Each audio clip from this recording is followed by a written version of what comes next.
is in the center. We believe that the Mycenaean culture, it is warrior aristocracy. The people in charge are warriors as opposed to a priest aristocracy. Okay, so remember in Sumer, it was the priests that were in control. Now it's the warriors who are in control. And we also know that the Mycenaean people are descendants of the Proto-Indo-Europeans. Okay, so the Proto-Indo-Europeans swept into Europe, and then they went all the way down to Greece. And as you can see, Mycenae is really important because it's the center of all trade. At this time in history, the easiest way to get around the Mediterranean is by sea. Okay, then it's very costly, it's very slow, and there's lots of bandits. So sea is the best way. So in this system, the best way to make money is actually piracy. So as you can see, there are lots of islands scattered around Greece. And so the Greeks in the beginning were mainly pirates. Okay, so the people who invaded Troy during the Trojan War were pirates. Okay, the Mycenaeans were famous for being pirates. Okay, so this is a much clearer map.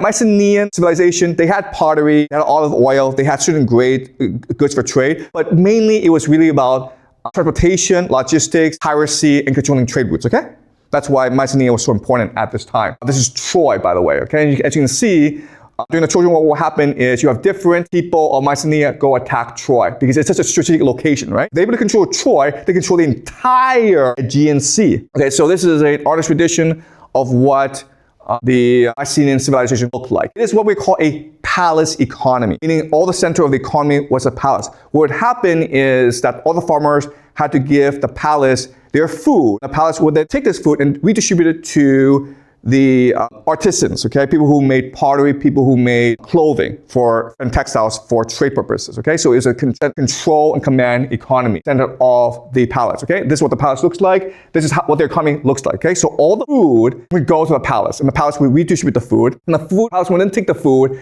to give to the artisans to make textiles for trade, okay? And this is what the economy, it was a very simple economy, but it was very effective. It was an extremely wealthy place. This is a gold mask, okay? Gold is very rare and they turn it into a king. Some have speculated this is the mask of Agamemnon, who's a major character in the Iliad. We'll discuss the Iliad next class. We actually don't know who this is, okay? This is a sword with a gold hilt. So it just shows you how extremely wealthy they are, right? Even the warriors had gold. This is something called the Lion's Gate, so the entrance into Mycenae. This is a very rough time. Lots of wars, lots of piracy. So there's lots of walls. The other thing about the Mycenaean civilization is their tombs are very, very elaborate, okay? This is the entrance into one of their tombs. Over time, we see the tombs become more and more elaborate. So we know that over time, they became a much more wealthy civilization, okay? This is what their tombs look like. They're huge places, okay? This is what the outside looks like. Where did the Mycenaeans learn this? Well, they learned this from Egypt, right? So at this time in history, the Mycenaeans and the Egyptians were in close contact with each other. The Egyptians have a habit of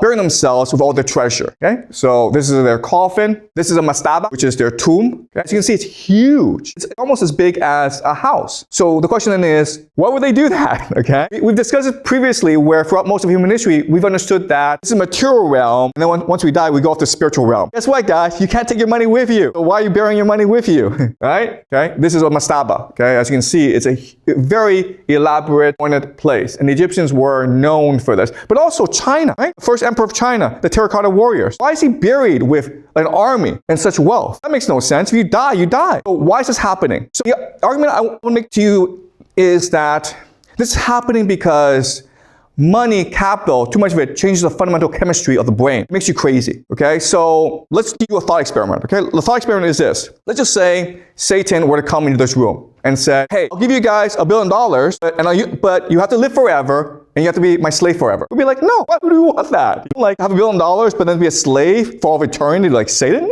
No! But, okay, let's assume we are the richest people on earth. We all have $10 billion, right? Now Satan says to us, what? $10 billion is a lot of money. I'm sure you enjoy your life, but you're gonna die. When you die, you can't take that money with you. But hey, I can make you live forever. I'll let you keep this money, but you have to be my slave for all of eternity. You agree? We would agree. That's the difference. You see what has happened, right? Money makes people crazy, all right? So bronze, okay? So remember, bronze started off as just a weapon in order to obtain power. But then over time, as powerful people became more stable in their lives, they used bronze to make jewelry and pottery to show their status, okay? And then over time, because rich people wanted it, everyone wanted it, and so bronze just became a currency, wealth.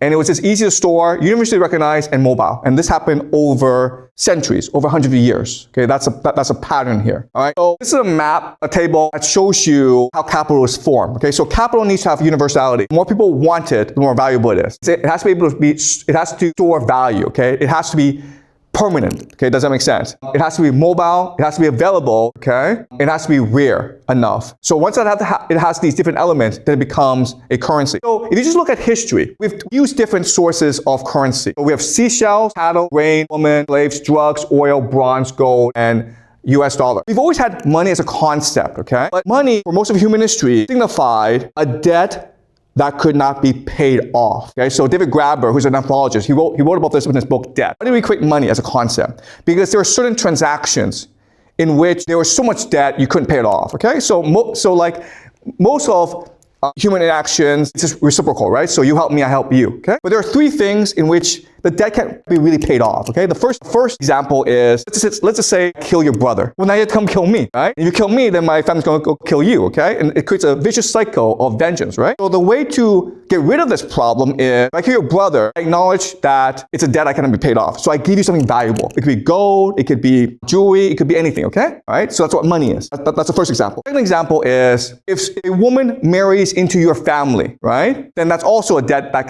can't be paid off because you've just taken away my order. So you give me a gift, maybe some gold, maybe a cow, horse, it doesn't matter, okay? The second example of a debt that can't be paid off. The third example, and this is a really important example, is let's just say that you have a great person in the community. He's a great leader, or he's a great priest, or he's just a great person in general. And he's done a lot for you, but he dies. What do you do then? And so it's a monument to his legacy that he can't take the stuff with him to the afterworld, but it doesn't matter. All you're doing is you're acknowledging his contribution to your community. That's why when you have graves in ancient times, you'll see people buried with gold because the community is acknowledging this person was great. We will forever remember him. And so the money is a way to acknowledge this fact. Okay, does that make sense? Right? So for most of human history, that's what we use money for, to symbolize money that cannot be paid off. But then over time, as society became more sophisticated, we use other forms of currency. Okay, and as you can see, all these different forms of currency. Okay, whether it's seashells, cattle, grain, women, drugs, oil, it doesn't really work in terms of universality, stored value, and mobility. But bronze does, okay? And after bronze, gold does. And then after gold, today we have the US dollar. Okay, does that make sense? Okay, so once you have an universally accepted currency, you can now have globalization. And so bronze was a major discovery which allowed for globalization. I think bronze and the gold is commodities and US dollar is like money stuff. But why does bronze? Is it because drugs and oil does not count as capital? So it is not. Okay, look, you're right, okay? Drugs can be a currency. The problem is that it's not universally accepted. Okay. And also the problem with drugs, of course, is it causes a lot of problems to your society. So think of opium in China. And it's hard, it creates a lot of problems. So it can't be universally accepted. In fact, most countries would ban drugs. But at the same time, you're right in that it is valuable. It's a store of value. So you guys don't know this, but there are lots of governments that have secret supplies of drugs. Because if the world falls apart and you need to rebuild society, you need wealth, right? So you need gold, but guess what? Drugs is also a form of wealth because people want it, okay? People crave it, all right? So this is clear, right? Once you have a universally accepted currency, you have the basis for globalization, and globalization happens naturally as a result. All right, this is the movement of the sea peoples. These are refugees fleeing famine. And what do? Well, they team up with pirates, okay? And the pirates and the refugees together overwhelm existing civilization, including the Mycenaeans, okay, present-day Greece, including the Hittite Empire, present-day Turkey, and they keep on attacking, okay? Even from the south, people are attacking the major cities. This is a world in complete collapse. This is another map showing the invasions, okay? These again are the sea peoples. These are just economic migrants. These are refugees. Similar to what's happening today, where if you're following the news in Europe, you've got all these Middle Eastern refugees coming into Europe, overwhelming their economic systems. So this is a trend that we can expect to continue for a very long time, okay? All right, the sea peoples are just a mix of different people. We've tried to identify where they come from, who they are. We really don't know, okay? So the assumption is they come from everywhere. And They are being led by pirates who are expert at raiding other nations, okay? And this is a painting from Egypt. Again, we know because the Egyptians left records of the invasions of sea people. There were at least 3 major invasions of sea people. We're talking like hundreds of thousands of people attacking Egypt at the same time. And Egypt had to expend tremendous resources to repel these invasions, but it ultimately left Egypt bankrupt, okay? This is Eric Klein. He's an anthropologist at the University of Washington. He wrote a book called 1177, okay? And he lists the reasons why the Bronze Age collapse happened. And he says it was a perfect storm of crises, including climate change, which led to drought, which led to famine. There were also earthquakes. We're able to do analysis and discover that there were major earthquakes during this time.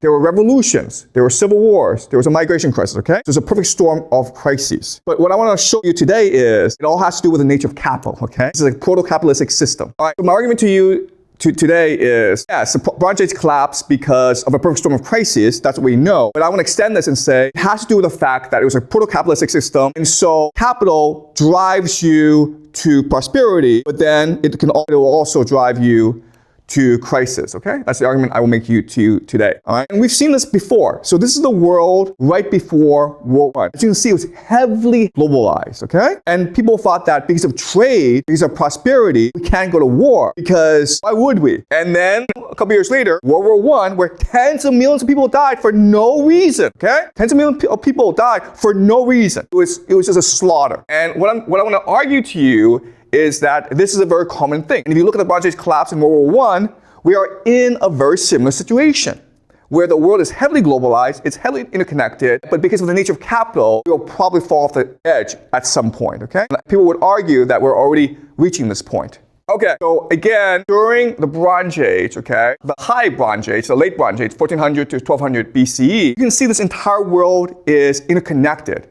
And what you will also see is at the center of this world is really the Mediterranean and the Aegean Sea, okay? And which city is the most important strategically in this world? It's called this city, Troy, right? Troy, which is why we have the Trojan War. We will discuss actually the Trojan War next class, okay? But I point this out to you, okay? So why is this happening? Well, think about how in a proto-capitalistic system that depends on tin and copper, how do you make money, okay? Well, there are different ways. The first way you can make money is mining. Guess what? It sucks because it's hard work and you don't make that much money out of it, okay? It's just labor. Another way is processing it into ingots are just ways to transport the tin and the copper, okay? You can also manufacture new jewelry, pottery, and weapons. Okay, that makes more money. Transporting, it's hard work, but you make more money, okay? Another way is just piracy. Just steal the stuff. But the best way you can make money actually is controlling trade routes. Okay, that's what Troy is. Troy is a control of a trade route. And so that's how you make real money during globalization, okay? That's why even today, the Middle East is so important because the Middle East is a center of all global trade. Whoever controls the Middle East controls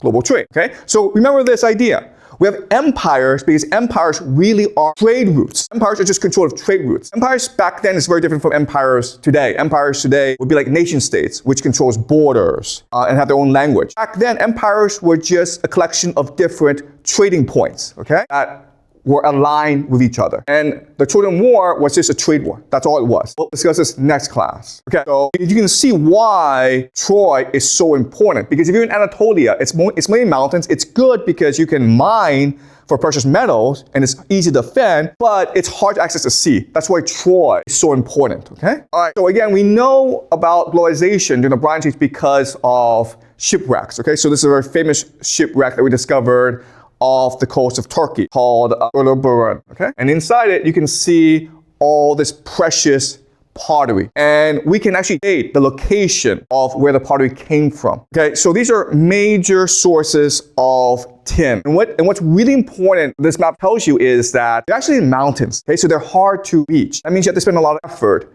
to create trade routes based on tin, okay? These are ingots, okay? This is how you transport tin and copper. You transform it into ingots. And what's gonna happen is that because the tin is located in isolated areas and it's high mountains, they have to use every form of transportation. And so in Europe, they mainly use the river system. That's why all of Europe is brought into this trading network. This is Scandinavia. And as you can see, there's a lot of trade focused on Scandinavia as well, okay? And this is something that we've not known before. We just assumed that Canada didn't actually exist back then. It did exist, okay? And it's a very important part of the trade network. Okay, so let's talk about the Indus Valley Civilization. The Indus Valley Civilization, for the longest time, we know was peaceful, egalitarian, and religious. And we know because we're able to dig up their cities. What we discovered is that it's very much similar to Catastrophic, where the housing is very similar, where irrigation, where hygiene, it's all very advanced. And we have no evidence of warfare because we can't find any weaponry. Okay, so why is Indus Valley so peaceful as compared to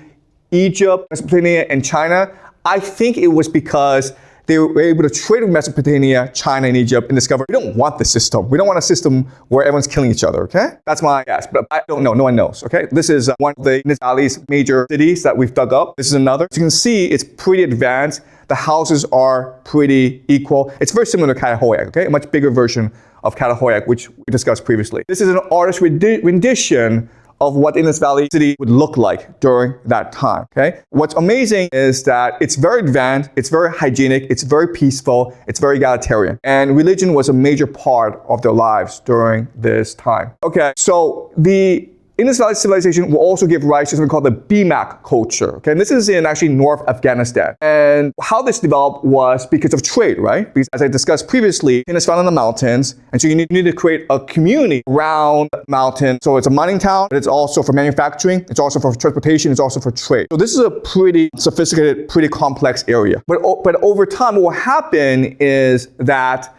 the BMAC culture will bring in people from the steppes, okay? These are the Proto-Indo-Europeans we discussed previously. And then because of climate change, because of the collapse of Bronze Age, they will come, they will occupy both modern-day Iran as well as India, giving rise to two religions, the Zoroastrian religion as well as the Hindu religion. We'll discuss this at a later date, okay? Now, if you keep on moving on, you get into slaves, right? Human beings. And so you can have women slaves, sex slaves, you can also have man labor, okay? And this is a better form of capital because it's universal, okay? You can store value in it, but the value is uncertain or unstable. And it's mobile, okay? So slaves became an economy, but this is a very basic economy. Then you develop bronze, okay? And bronze now is extremely valuable, okay? Everyone wants it, so it's universal. You can store a lot of value in it because it's hard to make, and now you can move it around, okay? So in other words, bronze became the first real universal currency in the world. And this allowed for rapid globalization in the world. So think of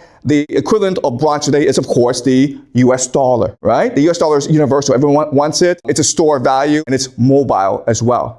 And so it's a US dollar which allows for the rapid growth of capitalism around the world. Now, let's discuss how capital works. All right, so what we know is that we humans are actually composed of two natures. We are composed of an altruistic nature, and we are composed of a utilitarian nature, okay? Altruistic just means that you care about human relationships. You want to be nice to people because you want to be their friends, they're part of your family, okay? Utilitarian just means that you don't care about others, you just care about the goal, the profit, money, power, okay? And we're composed of both sides. So think about when you go to a restaurant, right? If the meal is good, you pay a lot of money for it and you give the waitress a tip. When you go home to dinner and your mother is happy to see you, your mother cooks you a really nice meal and then you say, thank you, right? You don't want to do the opposite, right? Where you go to a restaurant and you're like, thank you, and then you leave. And you don't want to go to your mother's house and like say to your mother, hey, this meal was fantastic. Here's $1,000 for you. It would screw everything up. Okay, so we have two different natures and we keep them separate. What capital does, that's very interesting, is that it moves us from the altruistic state into the utilitarian state. And at first, that's good. Why? Because when you're altruistic, you don't really want to do anything, okay? Because you don't want to offend other people. So there are lots of villages in the world, they're static. Why? Because for them, what matters is not change, what matters is harmony. And this village, it sucks to be an outsider, it sucks to stand out. In fact, there are some traditions in which if you are outspoken, if you are thoughtful, if you like to explore, if you're curious, they will kill you and make you a sacrifice to the gods because they see you as a threat to their social system, okay? So an altruistic system, it doesn't like change. So if you don't do anything to it, it just stays the way it is. When you bring capital, people now are more motivated to work hard. People are motivated to innovate and to explore. So at first, this is good, okay?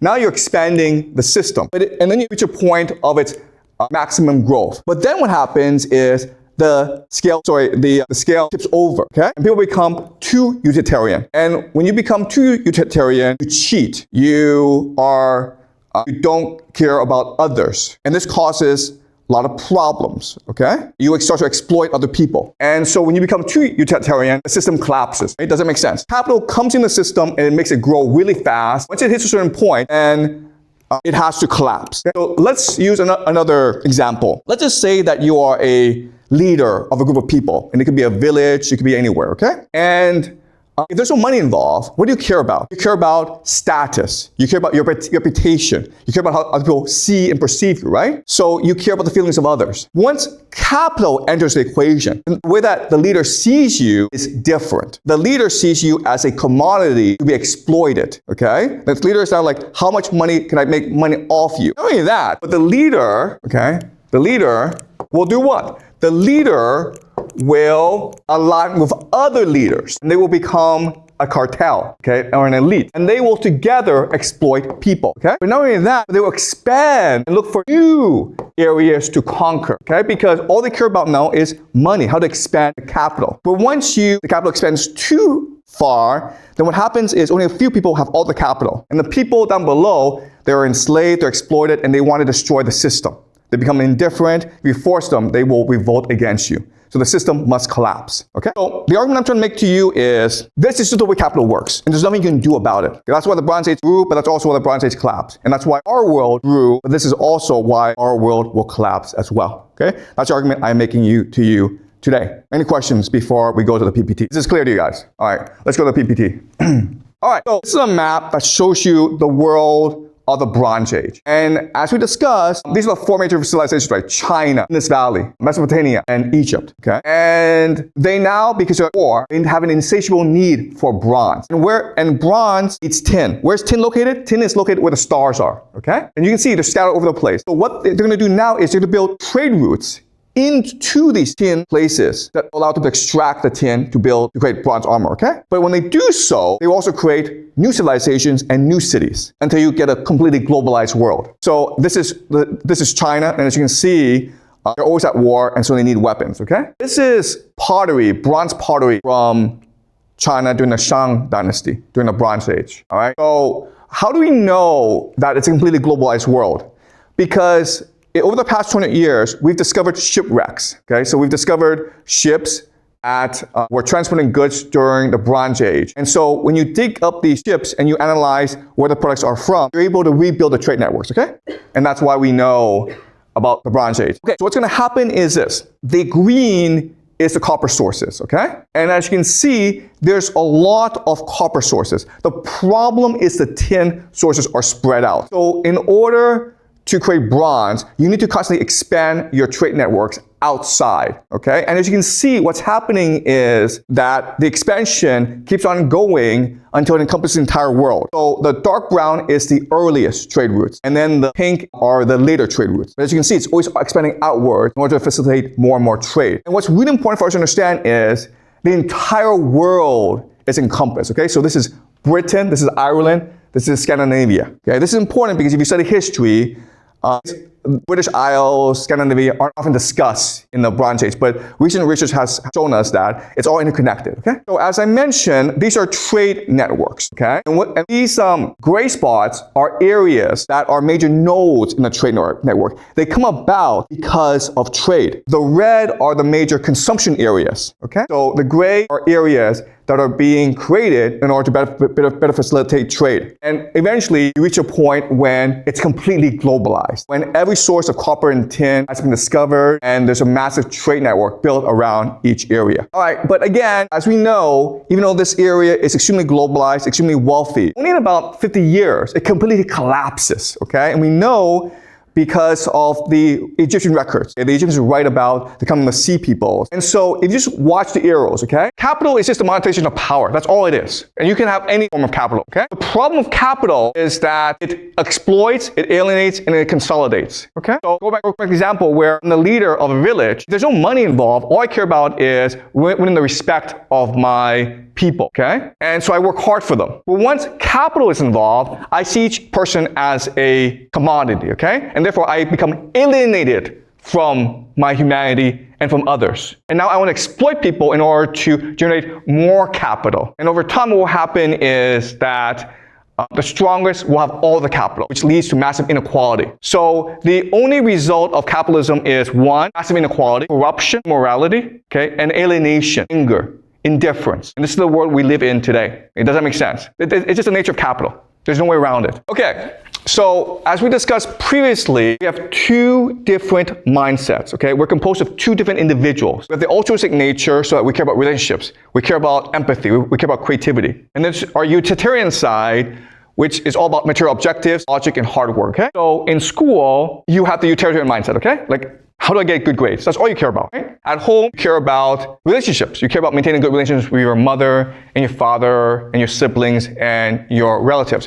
What we also know, and this is really important, is that people who are altruistic, people who work for others, tend to be more creative than other people. But people who are obsessed with money tend to work harder than other people, okay? That's why globalization happens so fast, because everyone's in a rush to make as much money as possible, okay? But eventually you reach a point where a few people have all the money, so everyone's like, screw this, I give up, because I'm never going to be rich. You lie flat, right? Or quite quitting, you just give up, okay? And this is the world we live in today. Okay, now, capitalism is a problem because it changes the fundamental nature of your brain, okay? So this is an article from the Atlantic Monthly, which is a very popular magazine in the United States. There are these neuroscientists who have done brain scans. They discovered that power causes brain damage, okay? In fact, if you look at the brain of a psychopath and the brain of a wealthy person, it's pretty similar, okay? Yeah, they did brain scans, and it looks as though people who have too much money has brain damage. Why? Because a normal person is able to have empathy, is able to understand the feelings of others. Guess what? If you're too powerful, you're too wealthy, you don't have the capacity to have empathy. You can't appreciate the feelings of others. So think of like Elon Musk or Mark Zuckerberg. They have absolutely no concept of empathy, okay? They're completely unable to relate to the feelings of other people. This is Brian Johnson, okay? Brian Johnson's a millionaire. He spends about $2 million a year on health, okay? He's done some crazy things. So for example, he has a father and he has a son. He believes in blood transfusion. So if you transfuse the blood, you become younger. So he's trying to figure out how to live forever, okay? So he'll do things like blood transfusion. But he works so hard, man, because he'll get up at like 5 o'clock in the morning, exercise. The food he eats is the most nutritious food in the world. And he'll regulate his sleep. He's always monitoring his heartbeat. He's always exercising. Okay? His life sucks. And the question you have to ask yourself is, you have so much money, why don't you just enjoy it? Why not just enjoy your life?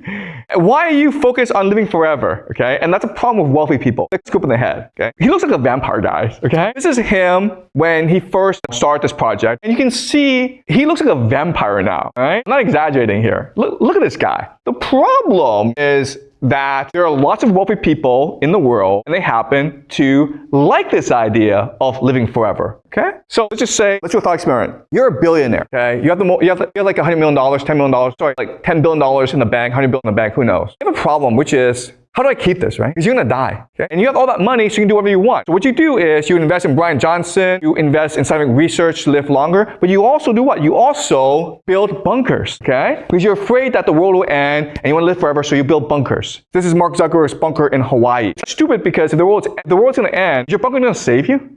Probably not, okay? He spent like $26 million or $260 million on this stupid thing, hoping to live forever. And this is what it looks like on the inside. It's crazy to go through life thinking about how to live forever and how to survive an apocalypse. Why not just enjoy your life, okay? They also join secret societies. Why? Because secret societies, they have the secret to reincarnation, the secret to immortality, the secret to longevity. They don't care. They have so much money that they're willing to invest in everything, okay? So they're willing to try blood transfusion, they're willing to build bunkers, they're also willing to join secret societies. And that's why you see secret societies growing in power and popularity today. They also worship Satan, okay? Because, again, if you have $10 billion, you're stuck, right? Because you don't want to die.